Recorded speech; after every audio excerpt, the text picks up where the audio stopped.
서울 강북을 국회의원 한민수입니다. 저는 요즘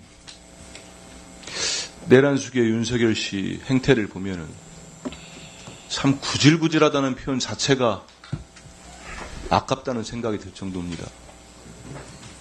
냉정하게 한번 보시죠. 일전에 제가 말씀드렸습니다만 왜 저런 행태를 보이고 있겠습니까? 법적, 정치적 책임을 회피하지 않겠다. 대국민 담화를 한 분이 수사에 응하지 않고 이번엔 체포영장을 응하지 않기 위해서 관저에 숨어 있습니다. 그 일선 경호관을 비롯한 공무원들이 무슨 죄를 지었습니까? 대통령 하나 잘못 뽑아가지고 범죄자가 되게 생겼습니다. 자손 대대로 내란에 동조했다는 오명을 쓰게 생겼어요. 저런 사람이 우리 대한민국의 대통령이었다는 게 참담하지 않습니까? 이유는 딱 하나예요.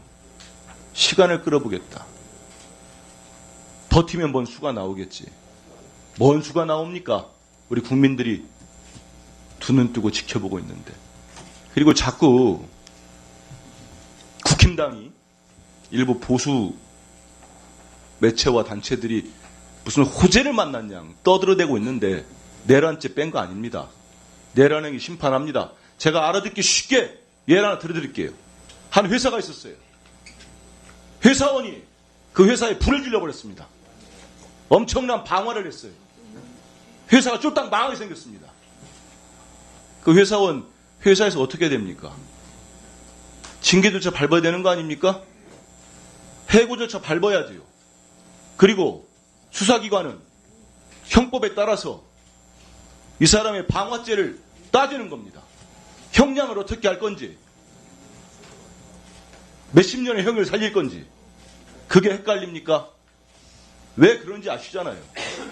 헌재에서 그 제목을 정리한다고 하니까 벌떼처럼 일어납니다. 윤석열 측부터 해서. 이유는 딱 하나입니다.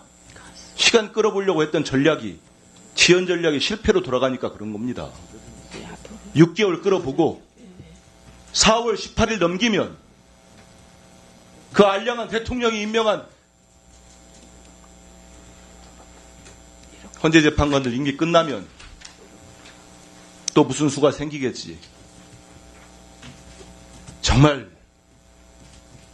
2022년 5월 9일 날 대한민국 국민들 앞에서 선서한 사람 맞습니까? 우리 국민을 위해서 일하고 헌법을 보호하겠다고 한 사람이 맞습니까? 지키겠다고? 어떻게 이게 논란이 될 수 있습니까? 선동질해서 언제까지 가겠습니까? 정말 제발 국민을 생각한다면 윤석열 씨는 저런다고 하더라도 우리 국힘당이나 공무원들 중에 그런 분이 안 나왔으면 좋겠습니다.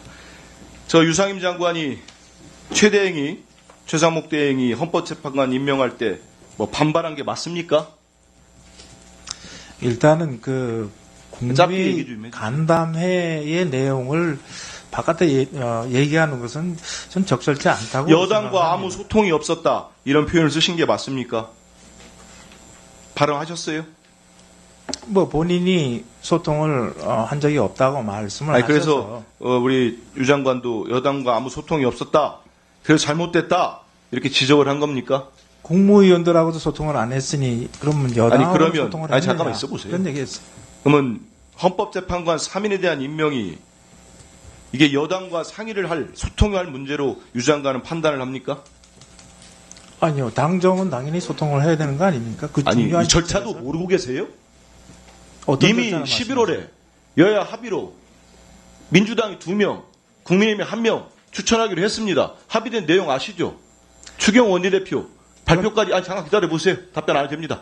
발표했고 그러면 국회가 법에 따라서 절차 밟아서 임명을 했습니다. 아니 절차를 했어요.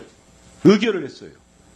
헌재도 임명하는 게 맞다고 하고 대법원도 맞다고 하고 헌법학자도 맞다고 하고 정치학자도 맞다고 하고 심지어는 유 장관이 나온 서울대 학생도 맞다고 하고 서울대 교수도 맞다고 합니다.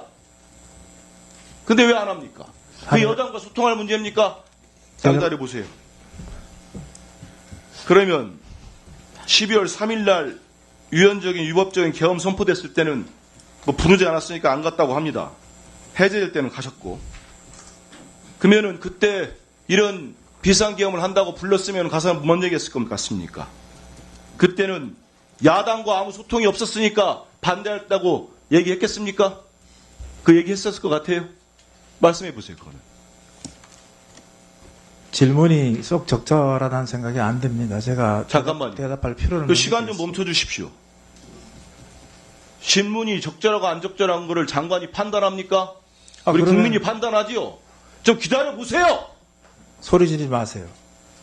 오지간 소리가 소리를 지를 권리가 없어요. 무슨 권리로 소리를 지릅니까?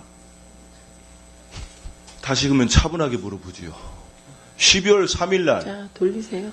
비상계엄과 위헌적인 계엄이 선포된다고 윤석열 씨가 장관들 불러놓고 얘기할 때 유 장관한테 말을 하고 있을 때 그럼 유 장관은 야당하고 소통이 없었으니까 이런 계엄을 하면 안 됩니다.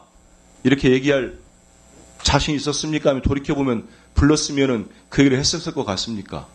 이게 부적절한 질입니까? 그러니까 지금 질의하시는 내용이 제가 아니, 그때 이게 어떤 생각을 부적절합니까? 했느냐를 여쭙는 아니 거예요. 제가 왜 물어보냐면 제 얘기도 장관께서 들어보세요. 헌법재판관 최상목 대행이 임명했을 때 이 간담회에서 여당과 아무 소통이 없었으니까 적절하지 않다고 반발을 하셨다면서요. 이 같은 논리라면은 내가 물어볼 수 있는 거 아닙니까? 제가 얘기를 할 기회를 주셔야죠. 얘기해 보세요.